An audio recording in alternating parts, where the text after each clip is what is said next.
How can I really share what I'm feeling? It takes a great deal of ego strength to say to a well-meaning but domineering parent, or just a plain domineering one, "Wait a minute, I am too an artist." The dreaded response may come back, "How do you know?" And of course, a fledgling artist doesn't know. There's just this dream, this feeling, this urge, this desire. There is seldom any real proof, but the dream lives on. As a rule of thumb, shadow artists judge themselves harshly, beating themselves for years with the fact that they have not acted on their dreams. This cruelty only reinforces their status as shadow artists. Remember, it takes nurturing to make an artist. Shadow artists did not receive sufficient nurturing. They blame themselves for not acting fearlessly anyhow.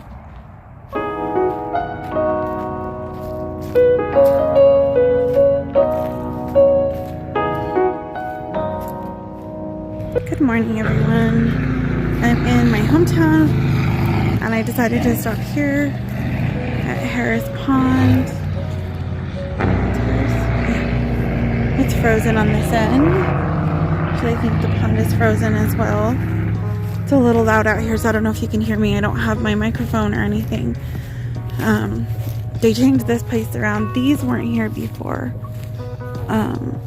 I did have when I taught a ladies' Bible class, we had it here, me and my mom, my grandma, I think my niece's nephew, and I'm not sure if my sisters were here at the time, and I'm not sure who else joined us here, but we had a picnic, and the kids played the guitar for us. I have a picture, I think. I don't think I have video of any of that. They were really young then. Actually, the one who was playing guitar right now is 21, and she was probably 6, 7, 8, I don't know. They were really young. So this is a little pond, and right over past that building way out there, if you could see, that's the hospital.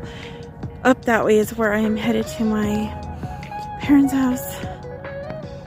But since the appointment that we had this morning did not get, I never got a response, so we don't have to be there at 9 o'clock, possibly this afternoon instead. I decided that I would do a little quick walk out here and just kind of share one of my favorite places here in Las Vegas, New Mexico. And this is one that I used to come to a lot. Me, my mom, my aunt, my grandma mostly used to come walk over here. My dad would come with us also.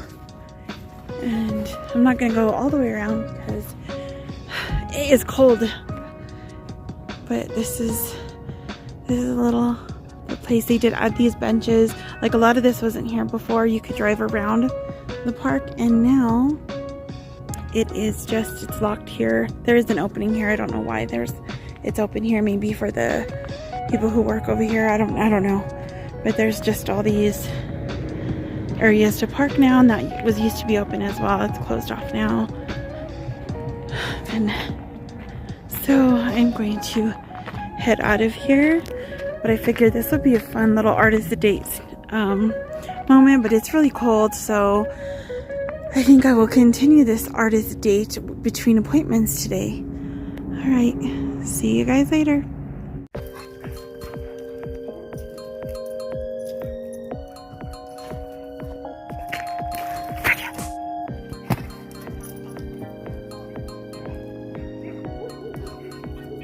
Hi, Layla.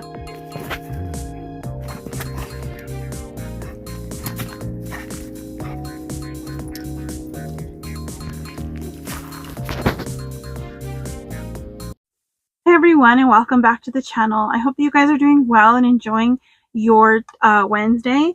It is about 4:42 already in the afternoon, so it's gotten a lot darker. We did get snow, and it was just snowing a few minutes ago again, so we'll see if we continue getting it through the night or not. So that's why the lighting's even darker now, but I'm working on that. I'm hoping that I can get some better lights in here soon so that the rest of the videos will be a little bit brighter for you guys. In this video, I wanted to share a little bit about the artist date that I did. So in the last one, I think I shared about shadow artists. And so, afternoon coffee. It's cold today.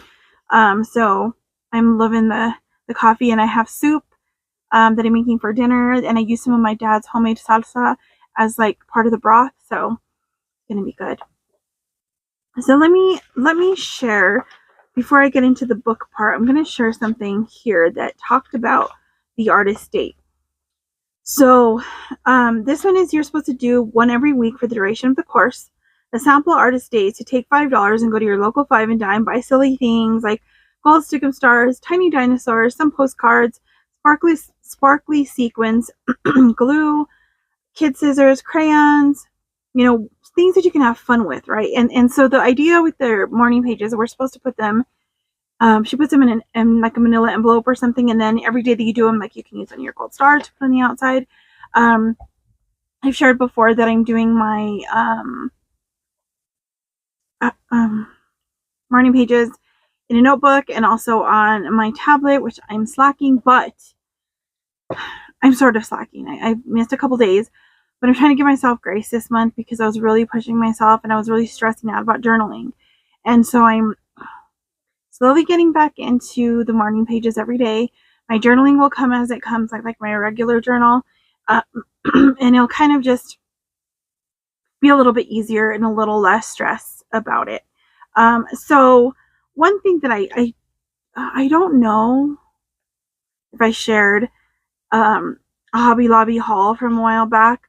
I got some jewelry stuff like this, earrings. My mother-in-law made them. This is, I don't know if you could tell, but it's purple stone. And we got these. I got these at Hobby Lobby along with a few other things. She had this wire that she made them with, and I don't know if you'll be able to see them any better if I put it up here. But I love this kind of stuff. So she makes these sun dancers, and that's part of what she was using some of the stones for. So I have one of those, which on a sunnier day, I'll try to show those. Well, anyway, I have some other stuff that I got. Some of it I got from my sister for a gift that we're doing. So I did one with my youngest sister for January. We still have to get together and exchange them. February, I'll be doing that with my other sister, which she's a younger sister, but she's the one next in line right after me. Anyway, one of the fun things that I got then that I kind of wanted to use eventually on the channel or whatever, and I think I could consider this part of my artist date fun stuff. It is this Bible challenge game, and it's just cards, and it has over 580 Bible trivia questions. And I'll just kind of show you what it looks like. My nails are a little dyed with turmeric. Oh my goodness. So they look like this. And so it'll have, next to it, it'll give you like these little colored crosses. I don't know if you can see that. But the crosses indicate if they're from Old Testament, New Testament. And let's see what the other ones are, because there's one of these that actually has what everything means, but of course that's not the one I got out. So let's see. Okay, here it is. It's Old Testament, New Testament, objects or events, places, numbers, and general. So it gives you the answers on the back, and so I think it'd just be fun. So I may use them for like some kind of fun, maybe a live if I ever get the courage to do one, or just random questions in the community post or something fun like that. So that's one thing I got. Now, what I did for my artist date, you'll see a clip of the 2 places I went. So I'm going to try to put those in prior to this, and maybe I'll do a voiceover of part of what I wanted to share from the Artist Way during those clips. But we'll see how that goes, because I think I may have talked during one part anyway. But let's move on to the haul. So first thing, I went to Walmart. I had to pick up prescriptions that day. And I've been saving I think I have change in here too. Yeah, there's something in here. I'll get it later. I've been saving like receipts and stuff because I put them in my journal, part of my junk journaling process, but I'll save that. So this was the first thing I got, Journaling with Jesus. And inside it has different questions every day. So like the first one says, how have you seen God's love and mercy in your life this week? What Bible verse resonated with you today and why? So like it's just a small portion, like you just fill out daily or whenever you get to it. But I thought this would be good as a reflection of the things going on and where I can put my thoughts and just have that one-on-one with Jesus and what I'm doing with him, and and kind of just to have a spot where like if something's going on, I can write it in here. Or like reflecting like on his grace and the things that he's doing in my life, because sometimes we forget to focus on the good stuff. Okay, so now for the Dollar Tree haul. So this is from Dollar Tree, and I think I ended up spending $14 maybe, but I'll show you first the things that are not mine, just because these are some fun stuff that I got for some other people. So first thing, I got this for my husband because it's hilarious, and it's just the tech decks, and they have these. I've never seen them at Dollar Tree before. We've gotten some before at Walmart, but they have like different little ramps, bowls, whatever, different kind of things here. So, and what I liked about these, this brand that they have, they don't have a bunch of skulls and demonic things on them, and so I thought this was cool. So I did get him that as one of his toys. Then, like I had said previously, me and my sister, my youngest sister, are doing like a little gift exchange. We're doing like themed gifts. So this time she loves Snoopy, so I got her a bunch of Snoopy things, and then just adding a few other things in there that I still have to get a couple things, some like snacks and things. But they have yarn for crocheting at Dollar Tree. So I didn't know they did this, but they have this. So I got her this purple color, and if she likes it and it works out, then I know I can get her more from there. So that was for her. Then my niece's birthday was now in January. I have not seen her yet. I had some jewelry made for her that my mother-in-law made, and she does like to draw and sketch. So I got her this little sketchbook. I had got the same one for my sister too, but I had already gotten it before. And then for my little brat, I got these Dog Stoppers and Pup Tarts, and they are all natural, vegan, no sugar added. They're from Spunky Pup, and they say they're made in the US, and they look, they seem pretty good overall anyway. I don't know how, like, the ingredients, if they don't have very many ingredients in there, so it's not too bad. One is cheddar cheese flavor and one is peanut butter flavored. So he's already tried the cheddar cheese and he liked it. So now on to the things I got for me. So I used to sketch and watercolor a lot for a few months, like 3 months last year. I want to get back into doing that. And I carry a book bag, my backpack, so I got me one of these as well. And it's just a tiny, like, it's in my hand. And I think it'd be really fun to take this with me to do sketching. If I can get a little tiny watercoloring kit, I would take that with me too, because I think that would be fun. So, and I couldn't find my eraser. I lost my eraser for my sketching little kit that I've got. So I got some at Dollar Tree, and they have like regular ones. Of course, you can't just find one. They're like in a packet. So I got these ones that are scented. So sweet strawberry, wild banana, sour apple, juicy blueberry, and groovy grape. So those are one of them will go with my art sketching stuff, and the others will just stay here. Then I got me some Post-it notes. They're pink and purple. I love Post-its. I want to get more of the transparent ones in the different colors they didn't have any there, but I hope to do that. And then, okay, so I just had to. They're probably going to be really big on me, but it's okay. Fred Flintstone and Scooby, two of my favorite cartoons growing up. And these are, they say they're for size 6 to 12 in, like, I don't know if they're men's sizes or women's sizes, but either way, they're going to be way too big. Because I wear like a size 4.5 in shoes, 5.5 if I'm lucky. So, but it's okay. These will be long and they'll be nice to wear with boots and my leggings. Then I got Color Sense pens. They're supposed to smell. I don't know what the scent is. It says they're therapeutic scents with essential oils. So I'm not sure. And these are all Color Sense. I don't know if that's the name of the brand, but these, this is Ink. That's the Ink brand. This one is it's Color Sense, and then it's Weevil. I don't know.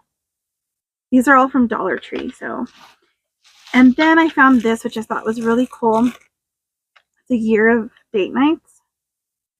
And so there's 52 date ideas in here. And I thought that would be fun.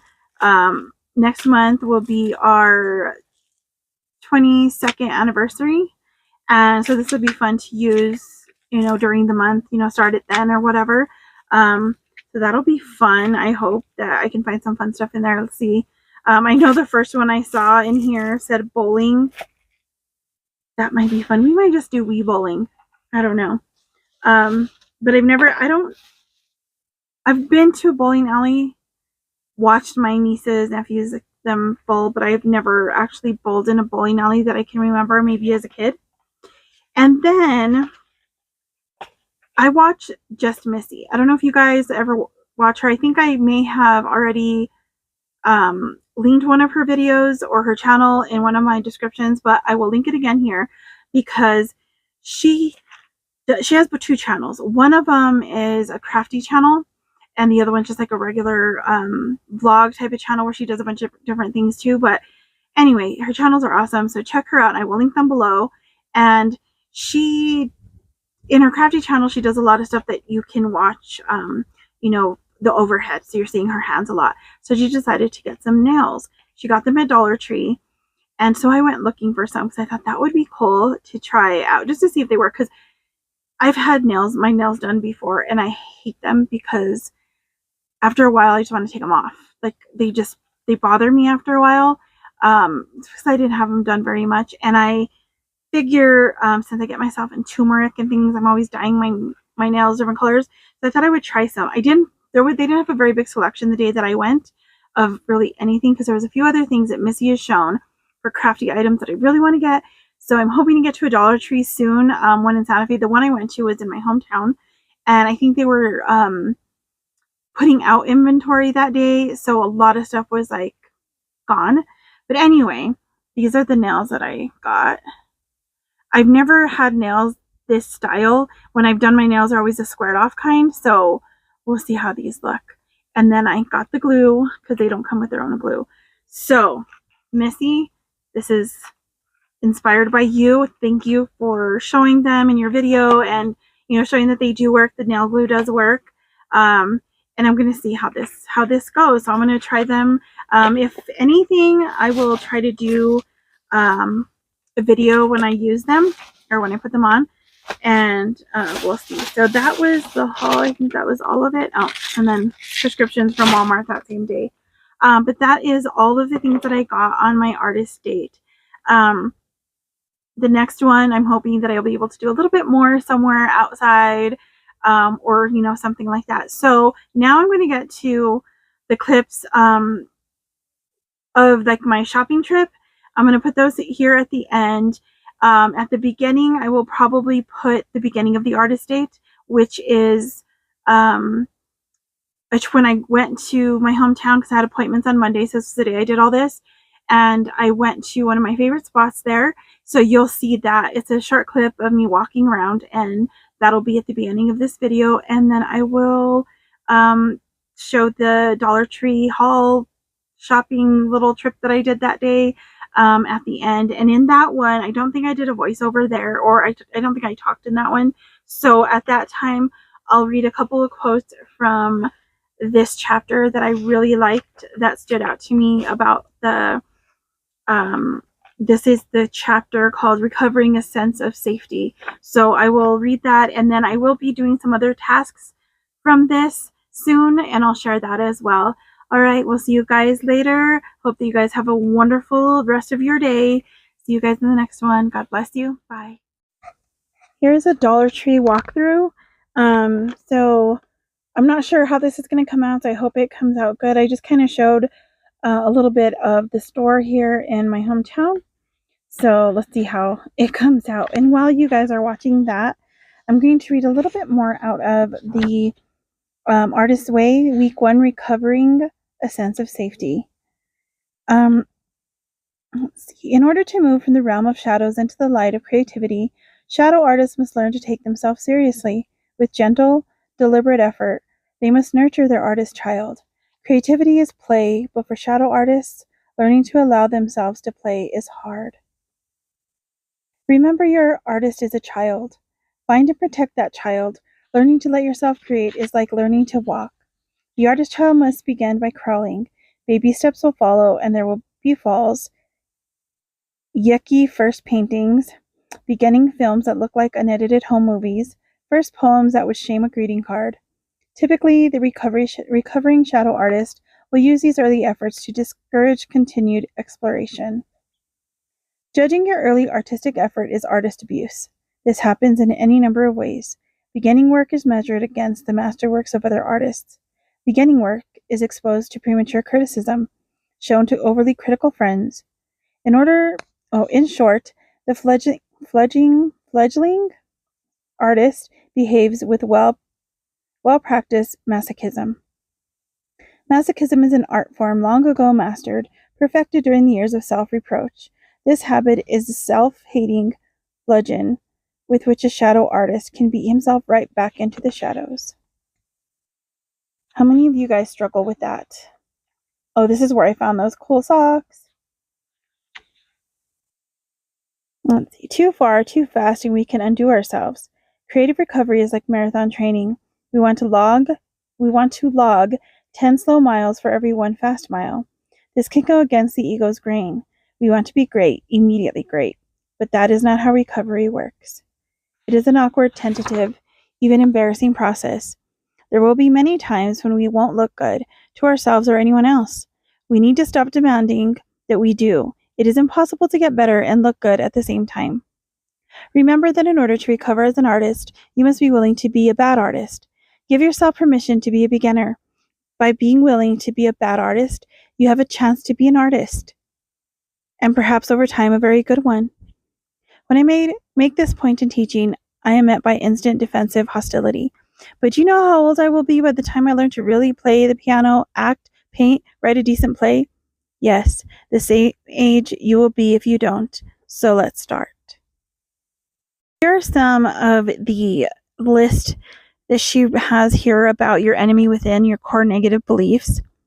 So these are commonly held negative beliefs. I can't be a successful, prolific creative artist because everyone will hate me. I will hurt my friends and family. I will go crazy. I will abandon my friends and family. I can't spell. I don't have good enough ideas. I will upset my mother and or father. I will have to be alone. And there's so many more on there. The one that kind of stood out to me, I will feel bad because I don't deserve to be successful. Here's another. I will have only one good piece of work in me. It's too late. If I haven't become a fully functioning artist yet, I never will. None of these core negative needs be true. They come to us from our parents, religion, culture, and our fearful friends. Each one of these beliefs reflects notions that we have about what it means to be an artist. Negative beliefs are exactly that, beliefs, not facts. You could do it better if only you would let yourself do it. Affirmations will help you allow yourself to do it. An affirmation is a positive statement of positive belief, and if we can become 1/10 as good at positive self-talk as we are at negative self-talk, we will notice an enormous change. Affirmations help achieve a sense of safety and hope. When we first start working with affirmations, they may feel dumb, hokey, embarrassing. Isn't this interesting? We can easily and without embarrassment bludgeon ourselves with negative affirmations. I'm not gifted enough, not clever enough, and so on. But saying nice things about ourselves is notoriously hard to do. It feels pretty awful at first. Try these and see if they don't sound hopelessly syrupy. I deserve love. I deserve a rewarding creative life. I am a brilliant and successful artist. I have rich creative talents. And later on she says, did your sensor perk up its nasty little ears, or perk its nasty little ears up? Because, our sensor is the one that wants to tell us, no, you can't do this. And it jumps in and brings all the negative things up to the forefront of our minds. You will be amazed at the raw things your subconscious will blurt out. Write them down. These blurts flag your personal negative core beliefs. They hold the key to your freedom in their ugly little claws. Make a list of your personal blurts. This is going to be an interesting task to do. I'm marking this one so I can try this later on. She talks about a man named Paul who wanted to be a writer, and he started, writing down these blurts and, kind of what his core negative belief was, that he was only kidding himself, that he could write. And he began using positive feedback. So it's about turning now to your own list of blurts. They are very important to your recovery. Each of them has held you in bondage. Each of them must be dissolved. For example, a blurt that runs, I, Fred, am untalented and phony, might be converted to the affirmation, I, Fred, am genuinely talented. Use your affirmations after your morning pages. Also, use any of the creative affirmations listed. So I'll read off a few of these. I am a channel for God's creativity, and my work comes to good. My dreams come from God, and God has the power to accomplish them. As I create and listen, I will be led. Creativity is a creator's will for me. I am allowed to nurture my artist. Through the use of my creativity, I serve God. My creativity always leads me to truth and love. I'm willing to create. I'm willing to learn to let myself create. I'm willing to let God create through me. I'm willing to experience my creative energy. I'm willing to use my creative talents. And there's a few more. There's about 20 altogether. So the rest of this chapter is all about the tasks that we need to perform throughout the week. And one of them was the Course of Morning Pages, which I've been working on. The artist date, which you're seeing in this film, or clips, I guess. And then there's a couple of time traveling pieces. So I'm going to read a couple of those so you can kind of get an idea, and if you want to join in and try some of them. So the first one here is list 3 old enemies of your creative self-worth. Please be as specific as possible in doing this exercise. Your historic monsters are the building blocks of your core negative beliefs. Yes, rotten Sister Ann Rita from the 5th grade does count, and the rotten thing she said to you does matter. Put her in. This is your Monster Hall of Fame. More monsters will come to you as you work through your recovery. It is always necessary to acknowledge creative injuries and grieve them. Otherwise, they become creative scar tissue and block your growth. That's interesting because when I got my surgery for the trigger finger release, they had me, part of my physical therapy was having it massaged out with a tool, and also using some laser therapy and sound therapy, I think was the other one, to break up the scar tissue, because if the scar tissue would have stayed there really hard, it would have been a problem for my nerve still in my hand. So, it makes sense that we can build a creative scar tissue that will block our growth as artists in any form or fashion that you find your creativity in. And so it is something to work on, definitely. Okay, the next time travel is select and write out 1 horror story from your Monster Hall of Fame. You do not need to write long or much, but do jot down whatever details come back to you. The room you were in, the way people looked at you, the way you felt, what your parents said or didn't say when you told about it. Include whatever rankles you about the incident. And then I remember she gave me this real fakey smile and patted my head. You may find it cathartic to draw a sketch of your old monster or to clip out an image that evokes the incident for you. Cartoon trashing your monster, or at least drawing a nice red X through it. And these are really interesting tasks to complete because they'll be fun just to write out all of this stuff and to kind of look back at where these negative core beliefs come from. And, you know, for me, a lot of it is of my own doing. Why, I don't know. I think for whatever reason, I've always had a fear of people looking at me, seeing anything I'm doing. I really dislike compliments. Like I guess I should say they're really hard for me to take because I don't think that I deserve compliments or anything like that, no matter if the stuff I'm doing is good or not. And it's really hard for me to look back and see where these, I guess, monsters came from or what it was. I have this one story, but it's not necessarily about creativity, but because I was already kind of like that blocked and I kind of like, you know, stuffing emotions down. I was in 7th grade, maybe 6th or 7th grade. And this science teacher I had, I wasn't wearing glasses at the time, so I broke them and I didn't want to wear them. So I was asking to sit in the front of the classroom so I could see the board. And we had assigned seats, but the people that were sitting in the front didn't mind going to the back, you know, like it was, but anyway, I asked her, and it only happened maybe 2 or 3 times that I had asked to sit in the front. And one of the last times that I asked her in front of the whole class, she said it loud enough for the whole class to hear. She said, well, how did she say it? She said, well, can't your parents afford glasses for you? Aren't you, you know, are you guys poor? Or, you know, all this like really negative stuff in front of everyone. And I was like, first of all, yes, they can afford glasses for me.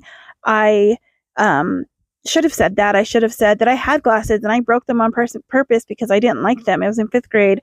That year was a really hard year for me for a lot of reasons. And I broke them in class one time and I just didn't want to wear them. And so I actually didn't start wearing glasses all the time more often until I was like later on that 7th grade year, maybe 8th grade.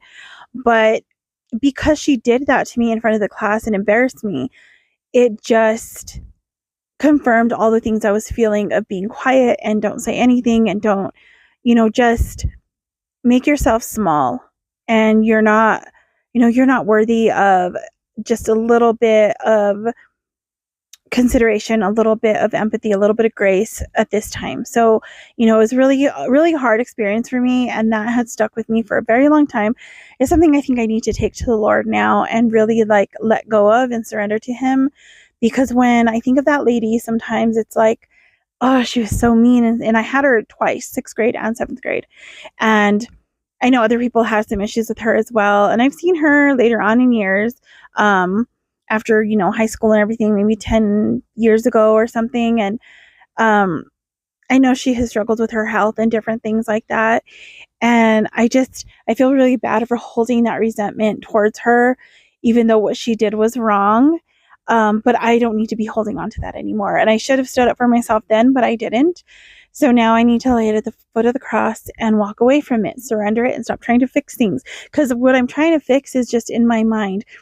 And what I do is I just confirm that she was right somehow, that I was, whether it wasn't so much that I was poor and they couldn't afford it, it was more like I was just not good enough for anything. I just needed to be quiet and do what I was told, and, you know, that type of thing. So that's part of my whole inner child struggle. But I hope that you guys enjoyed this video and some of my walk around here at Dollar Tree, which I do need to take a selfie stick or something with me, something to make it easier to do this. But I will work up to that, hopefully. It's really hard because I get really anxious in the stores. Those of you who film in stores, that you sometimes even talk to the camera or, you know, talk out loud about what you're doing. How do you do it? Where do you find that, like, I don't know, self-confidence to do it? Do you guys have somebody with you that kind of helps you a little bit, or how do you do this? Because I really want to be able to be better about filming and kind of have a little bit more videos where I'm doing things outside of just sitting down and talking to the camera. But let me know how you guys do it and what you use.